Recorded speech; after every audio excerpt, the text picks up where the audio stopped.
Olá, boa noite. Parabéns à Igreja Batista de Parapuã pelos seus 37 anos de história e de avanço da obra missionária. Muito obrigado pelo convite estendido para pregar numa data tão relevante na vida da igreja. Meu nome é Olavo. Sou casado com Juliana há 15 anos e estou pastoreando a primeira Igreja Batista de Pelotas. Trago um forte abraço desta igreja. Gostaria muito de estar com os irmãos nessa data tão relevante, junto com os irmãos aí no prédio da sua igreja, reunido com vocês, pregando a boa palavra de Deus, celebrando essa data tão importante na história da igreja. Mas devido ao momento em que nós estamos vivendo no cenário mundial, não é possível nos reunirmos para adorar ao Senhor no prédio das nossas igrejas. Mas, de igual modo, é uma alegria imensa me reunir com os irmãos para a transmissão deste culto.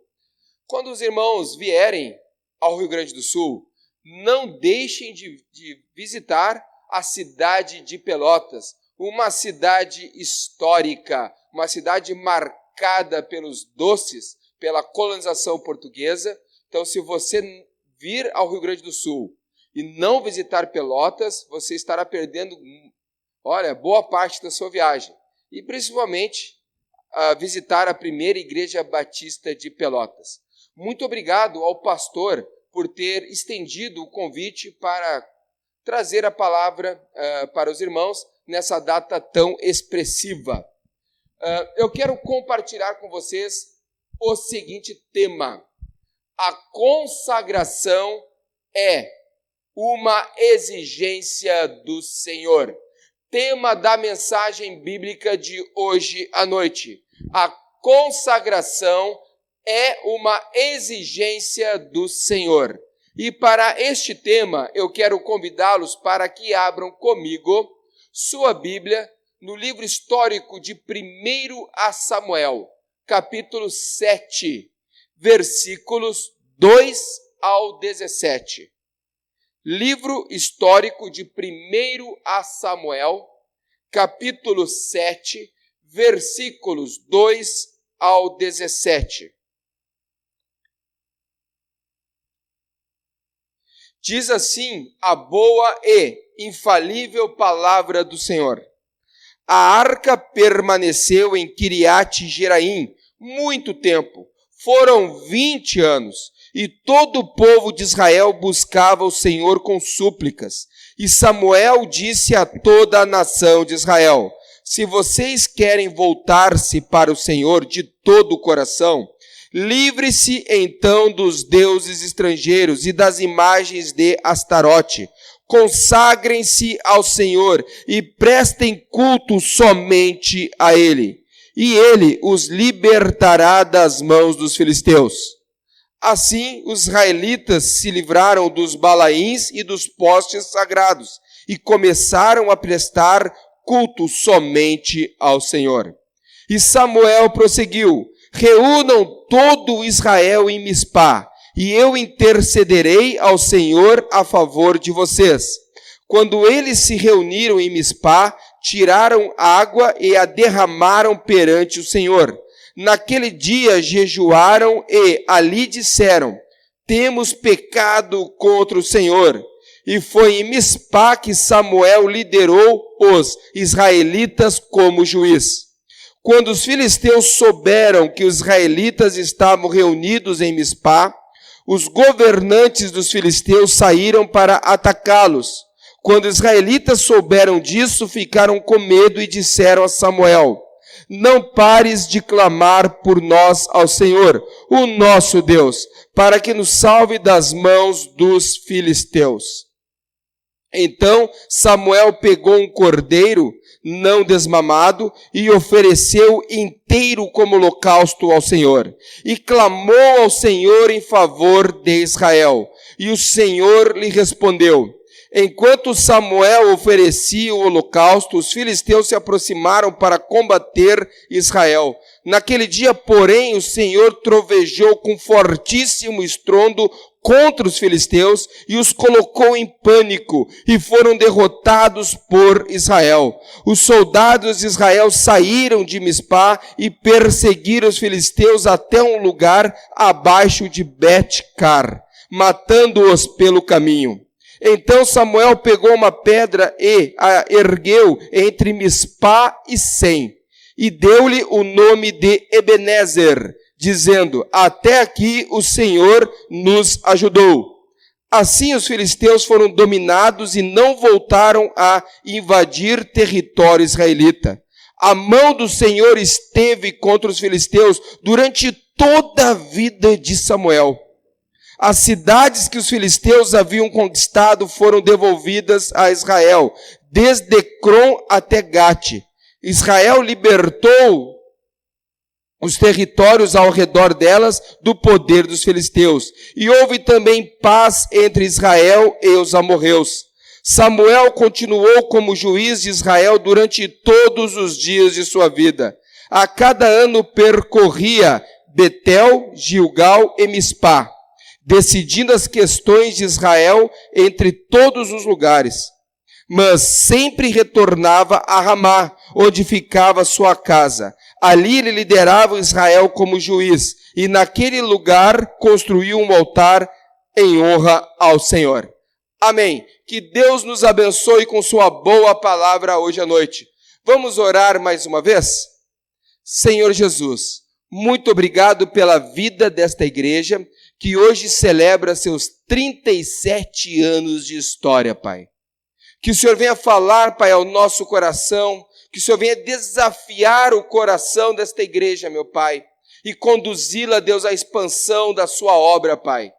Leva essa igreja, meu Pai, a desafios. Conduza essa igreja, Pai, para a expansão da obra missionária. Muito obrigado pela vida das pessoas que estão participando da transmissão do culto hoje. Em nome de Jesus. Amém.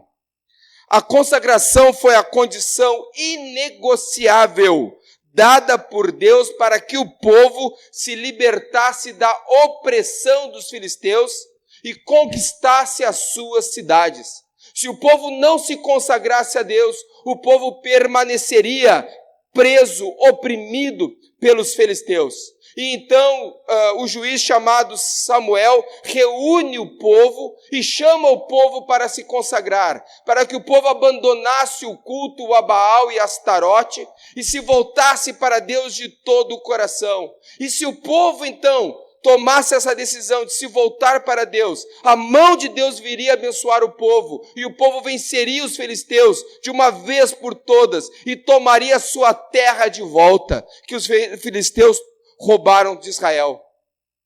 Mas era imprescindível, inegociável, que o povo se consagrasse ao Senhor. E o texto fala que quando o povo se consagrou ao Senhor, Deus respondeu dos céus de uma maneira incrível. O versículo 10 diz: naquele dia, porém, o Senhor trovejou com fortíssimo estrondo contra os filisteus. Observe bem o texto, que o resultado da consagração do povo foi que o Senhor moveu os céus.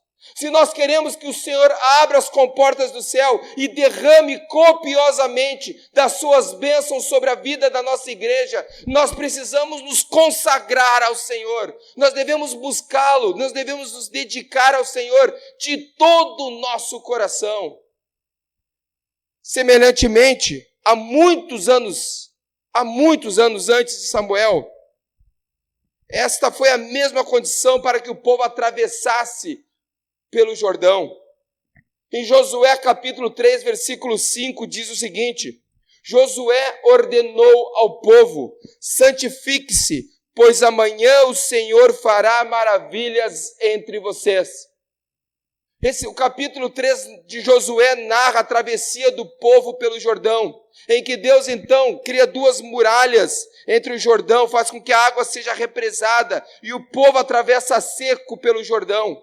Mas para que isso acontecesse, o povo precisou se santificar, o povo precisou se consagrar a Deus.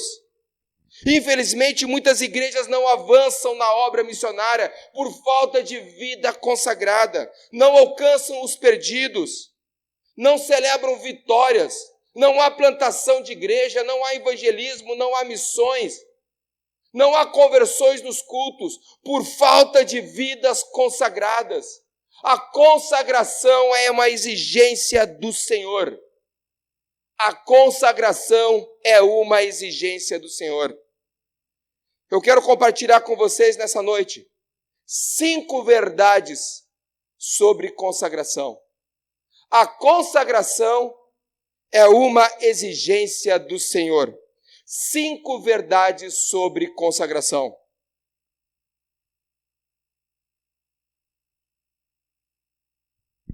Primeira verdade, a consagração ao Senhor é uma decisão pessoal. Me acompanhe no versículo 3. E Samuel disse a toda a nação de Israel: se vocês querem voltar-se para o Senhor de todo o coração, livre-se então dos deuses estrangeiros e das imagens de Astarote. Consagre-se ao Senhor e prestem culto somente a Ele, e Ele os libertará das mãos dos filisteus. Observe bem o texto. Se vocês querem voltar-se para o Senhor. O profeta Samuel não obrigou o povo a se voltar para ele. O profeta Samuel não obrigou o povo a se consagrar a Deus.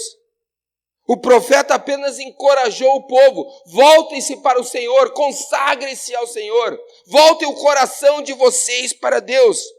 Ter uma vida consagrada a Deus é uma decisão unilateral. Ninguém poderá decidir por você. Seus pais, seu cônjuge, ninguém poderá decidir por você. A consagração é um compromisso somente entre você e Deus. Somente entre você e Deus. Infelizmente, as pessoas permitem que as circunstâncias decidam por ela. Permitem que outras pessoas decidam por ela. E o texto é muito claro, que era uma decisão pessoal. Se vocês quiserem se voltar para Deus, Samuel em nenhum momento obrigou o povo. Porque não tem como obrigar o povo, isso é uma decisão pessoal. Decida hoje se consagrar a Deus. Decida hoje dedicar a sua vida, o seu coração, as suas mãos, o seu intelecto, tudo que você tem ao Senhor. Consagre-se a Deus, para que o povo pudesse vencer os filisteus e obter novamente as suas terras. Eles precisavam se consagrar a Deus, e isso é uma decisão pessoal. Para que a igreja possa avançar na obra missionária e conquistar aqueles que estão acorrentados no pecado, escravizados por Satanás, a igreja precisa se consagrar a Deus, e isso é uma decisão pessoal. É uma decisão sua, ninguém poderá tomá-la por você. A consagração é uma exigência do Senhor. 5 verdades sobre consagração. Primeira, a consagração é uma decisão pessoal. Segunda verdade, a consagração ao Senhor é uma decisão verdadeira. Me acompanhe no versículo 3. E Samuel disse a toda a nação de Israel: se vocês querem voltar-se para o Senhor de todo o coração, livre-se então dos deuses estrangeiros e das imagens de Astarote. Consagre-se ao Senhor e prestem culto somente a Ele, e Ele os libertará das mãos dos filisteus. Observe bem o texto. De todo o coração. Com Deus é tudo ou nada. Com Deus não há meio termo. É tudo ou nada. Deus não aceita uma entrega parcial. Ou você se entrega totalmente a Deus, ou não se entrega a Ele. Deus não deseja algo parcial. Deus deseja a mente, o corpo, o tempo e os seus recursos consagrados a Ele. Tudo o que temos e o que somos deve ser consagrados verdadeiramente a Deus. Não pode ser somente uma decisão da boca para fora, mas ela deve começar aqui dentro do nosso coração, dentro da nossa vida. Eu me lembro de certa vez que eu visitei uma senhora que era cartomante e também colocava pedras runas. E eu, quando entrei na casa dela para orar com o marido dela, que estava possesso por um espírito maligno, ela tinha na sua casa várias imagens, várias coisas de rituais pagãos. E eu orei pelo marido dela, falei de Jesus para ela e para o marido dela. Em nenhum momento eu toquei no assunto dela ser cartomante ou dela dar consultas espirituais para as pessoas que procuravam ela. Eu apenas falei de Jesus e orei pelo marido dela, para que o espírito maligno deixasse o marido dela. E depois então que o marido dela ficou melhor, ela disse: pastor, domingo eu vou na igreja. E eu pensei, isso é conversa, eles não vão nada. Quando chegou no domingo, eles apareceram na igreja. E ela disse: pastor, o senhor poderia ir na minha casa terça-feira? Eu preciso esclarecer algumas dúvidas com o senhor acerca da Bíblia e da oração que o senhor fez lá em casa. Então eu me lembro que eu agendei para uma terça-feira. Quando eu cheguei na casa dela, naquela terça-feira, a casa dela já não tinha mais nenhuma imagem, não tinha mais nenhuma maçã com sal grosso e cravo, não tinha mais nenhuma mesa arrumada para colocar as cartas para as pessoas que iam procurá-la. Eu fiquei surpreso. E quando ela começou a fazer algumas perguntas acerca da Bíblia para mim e o que era entregar a vida para Jesus, ela disse: pastor, naquela noite que o senhor orou, eu senti uma paz tremenda no meu coração e ao mesmo tempo me senti tão incomodada com os recursos que eu tinha aqui de feitiçaria que eu botei tudo fora. E eu perguntei para ela: quem te orientou a fazer isso? E ela disse: pastor, ninguém. Eu apenas senti no coração o desejo de fazer isso. Partiu do coração dela. A decisão veio do coração dela. O ídolo pode ser tirado da parede, mas ainda permanece no coração de muitas pessoas. O ídolo tem que ser tirado do coração, a decisão tem que ser verdadeira. É tudo ou nada com Deus. A consagração é uma exigência do Senhor. 5 verdades sobre consagração. A primeira verdade: a consagração ao Senhor é uma decisão pessoal. Segunda verdade: a consagração ao Senhor é uma decisão verdadeira. E terceira verdade: a consagração ao Senhor exige renúncia. Versículo 3. E Samuel disse a toda a nação de Israel: se vocês querem voltar-se para o Senhor de todo o coração, livre-se então dos deuses estrangeiros e das imagens de Astarote.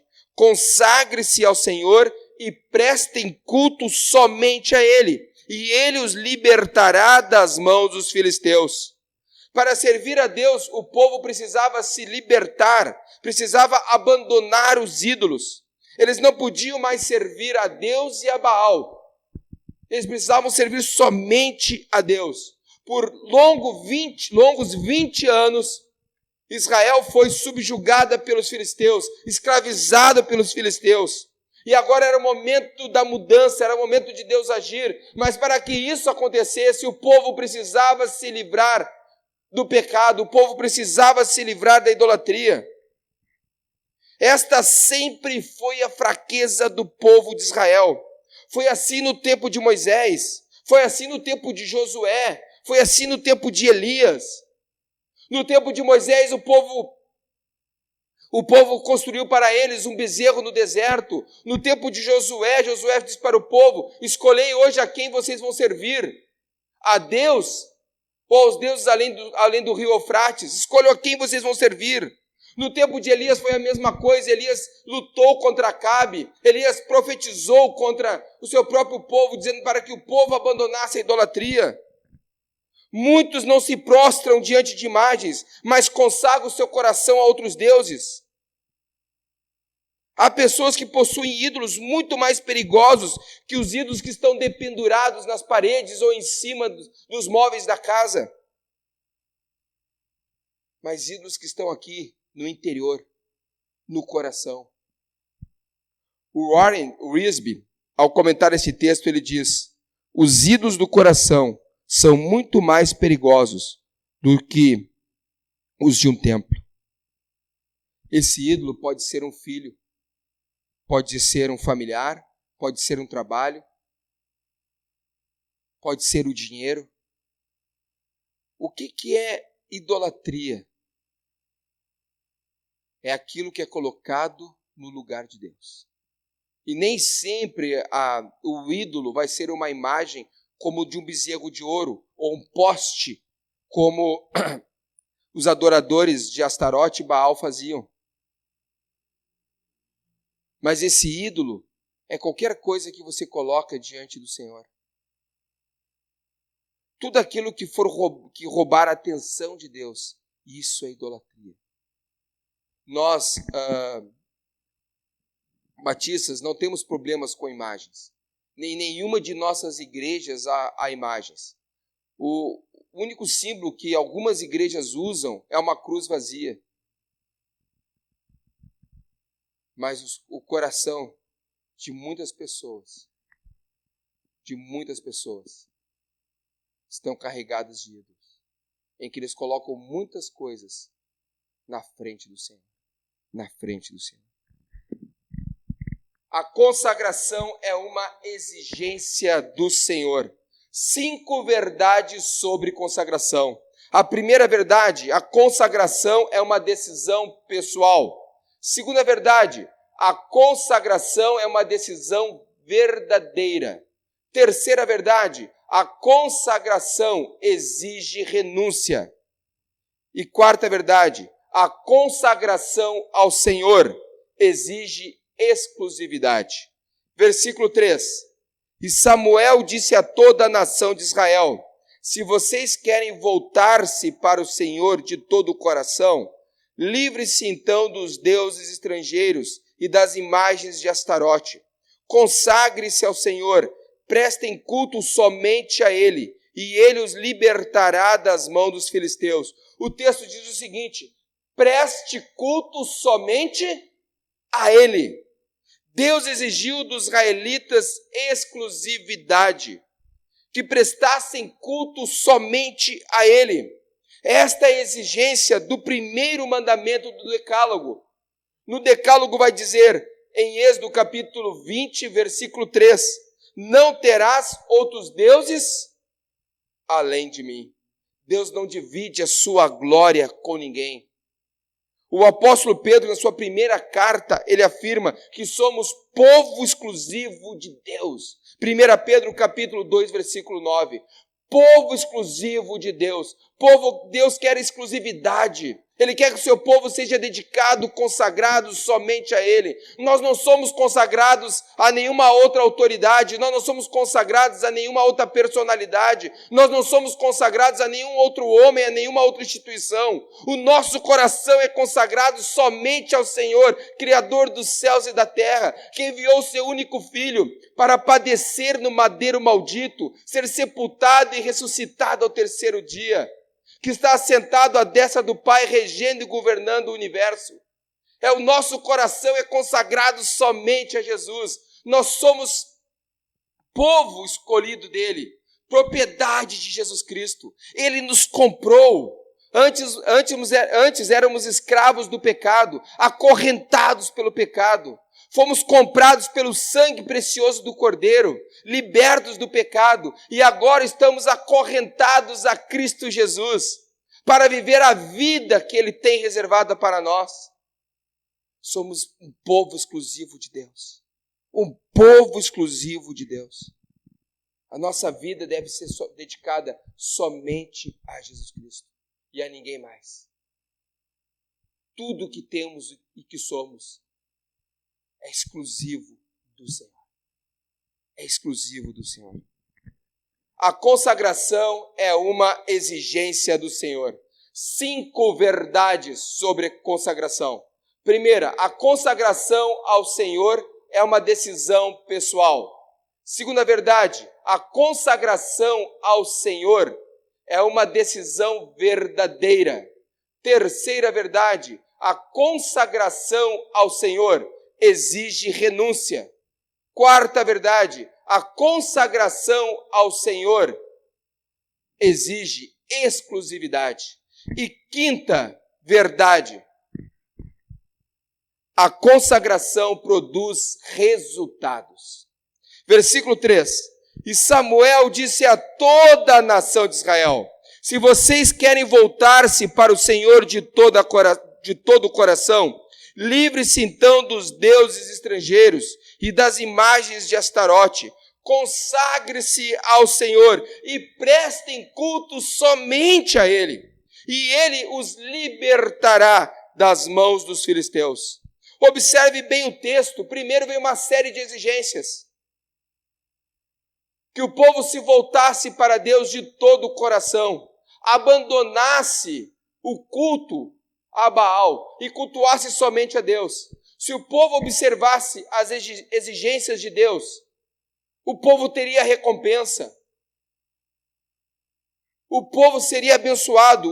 O final do texto diz: e Ele os libertará das mãos dos filisteus. Então, se o povo se voltasse para o Senhor de coração, se livrasse dos deuses estrangeiros e prestasse culto somente ao Senhor, eles seriam libertos da opressão dos filisteus. Infelizmente, há muitas pessoas acorrentadas, há casamentos falidos, famílias fragmentadas, dilaceradas, por falta de consagração ao Senhor. Porque a Bíblia é enfática e nos afirma que a consagração produz resultados. Produz resultados. Os israelitas seriam libertos do domínio opressor dos filisteus ao se consagrarem ao Senhor. Todas as vezes que o povo se voltou para Deus, o povo foi abençoado. O livro de Juízes, ele relata isso. Quando o povo se voltava para o Senhor, Deus levantava um juiz que liderava o povo na batalha e o povo era livre do opressor. Depois o povo voltava novamente para o pecado. Então Deus levantava um outro juiz e esse juiz liderava o povo. O povo então vencia a batalha e o povo era liberto. Mas novamente o povo caía em pecado. E no livro de Juízes vai se repetindo isso inúmeras vezes. E na vida das pessoas é a mesma coisa. Nos dias de hoje as pessoas vivem da mesma maneira. Quando elas buscam a Deus, se consagram a Deus, elas conquistam vitórias em várias áreas de suas vidas. Começam a ter um casamento abençoado, um casamento onde Deus é honrado. Começam a ter uma família abençoada. Mas no momento em que elas tiram o olhar de Cristo e voltam o olhar para as coisas supérfluas, efêmeras dessa vida, e para o pecado, elas começam a naufragar na fé. Deus poderosamente livrou os israelitas das mãos dos filisteus. A consagração da nossa vida ao Senhor nos dá a liberdade do pecado. Em João capítulo 8, versículo 32, Jesus diz: conhecereis a verdade e a verdade vos libertará. Quando nós consagramos o nosso coração à verdade que é Jesus Cristo, nós somos libertos. A consagração produz 2 resultados. O primeiro resultado, liberta da opressão. Quando nós nos consagramos a Deus, nós somos libertos do pecado. Nós somos libertos da opressão. Nós somos libertos das mazelas espirituais que assolam a nossa vida. Segundo resultado, vitória sobre o inimigo. Os israelitas celebraram uma vitória extraordinária. Irmãos, eu não sei vocês, mas quando eu leio esse texto, eu leio o versículo 10, onde diz que naquele dia, porém, o Senhor trovejou com fortíssimo estrondo contra os filisteus e colocou os filisteus em pânico. E não foi a espada dos israelitas que colocaram os exércitos dos filisteus em pânico. Não foi as tropas, os exércitos de Israel que colocaram os filisteus para correr, mas foi a ação poderosa de Deus. O céu se abriu, Deus se movimentou. Quando nós nos consagrarmos a Deus, Deus irá mover os céus. E as janelas do céu serão abertas, e a igreja será ricamente abençoada. Por isso que nós devemos nos voltar para Deus de todo o coração. A resposta que nós precisamos para as nossas aflições e para as demandas da igreja está lá, está no céu. Mas nós vamos mover os céus no momento em que nós nos consagrarmos a Deus. O Espírito Santo nos enche de poder e vida para resistir os ataques do inimigo. A consagração tem um propósito e também tem resultados. A consagração, ela glorifica a Deus. O propósito da consagração é a glória de Deus. E os resultados são a vitória que Deus nos concede. Eu quero encerrar dizendo que a consagração é uma exigência do Senhor. E eu quero orar contigo hoje, que deseja consagrar o teu coração a Cristo, que deseja consagrar a tua vida ao Senhor, que deseja abandonar o controle da tua vida e entregá-lo ao Senhor. Eu quero orar contigo que entende que há áreas da tua vida que não foram entregues ao Senhor.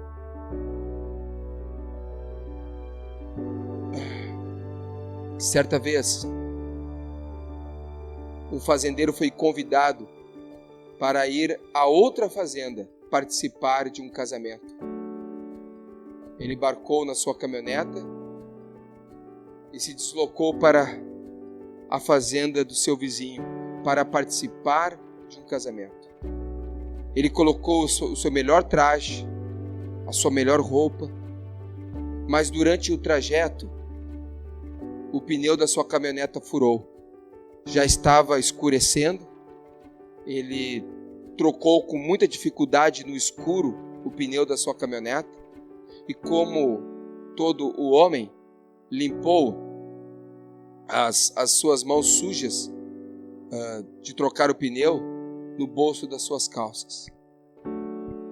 Então embarcou na caminhoneta e foi para o casamento. Quando se aproximou do galpão onde estavam celebrando a grande festa, ele estacionou a sua caminhoneta. Quando ele parou debaixo da luz, ele viu que a sua roupa estava suja. E ficou com vergonha e não quis entrar para aquela festa de casamento.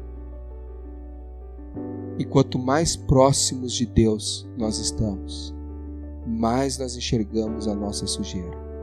E quanto mais próximo da luz nós estamos, mais enxergamos a sujeira pecaminosa que há em nós. E quanto mais próximo de Deus nós estamos, mais necessidade de conserto nós temos. Hoje é dia de você consagrar o teu coração ao Senhor. Se este é o desejo da tua vida, eu quero orar contigo. O avanço da obra do Senhor depende da consagração da sua igreja. Vamos orar? Senhor Jesus, Tu conhece o coração, Tu conhece a vida de cada uma das pessoas, Pai, que estão participando desta transmissão. A Tua palavra diz, Pai, que quando o povo se consagrou, houve um estrondo no céu e o Senhor agiu poderosamente. E o Senhor continua agindo hoje na vida daqueles que se consagram, na vida daqueles que se dedicam ao Senhor. E hoje à noite há pessoas aqui se consertando com o Senhor. Há pessoas vindo para a luz de Cristo e enxergando a sujeira que há no seu coração. Que o Senhor venha purificar com teu sangue a vida dessa pessoa, Pai. Abençoa a tua igreja, Deus. Que esta igreja, Pai, que está celebrando 37 anos, Pai, de existência, venha se consagrar cada vez mais ao Senhor, para avançar na obra missionária, para alcançar os perdidos, para conquistar novos lugares para Cristo. Que a igreja venha avançar na sua obra missionária através da consagração dos seus membros. Abençoa, Pai, a vida daqueles que hoje estão consagrando o seu coração a Cristo. Em nome de Jesus. Amém e amém, Senhor. Muito obrigado pela oportunidade, pelo imenso privilégio de compartilhar a boa palavra do Senhor com vocês. Parabéns pelos 37 anos da Igreja Batista de Parapuã. Que Deus continue abençoando a vida do seu pastor, a liderança do pastor também à frente dessa igreja. Eu tenho um grande carinho pelo pastor, é um amigo do meu coração. E quando vocês vierem à cidade de Pelotas, a primeira igreja batista de Pelotas estará de portas abertas para recebê-los. E se for da vontade de Deus, quem sabe terei a oportunidade em outro momento de estar com vocês aí, cultuando e louvando a Deus. Que Deus abençoe grandemente a vida de vocês.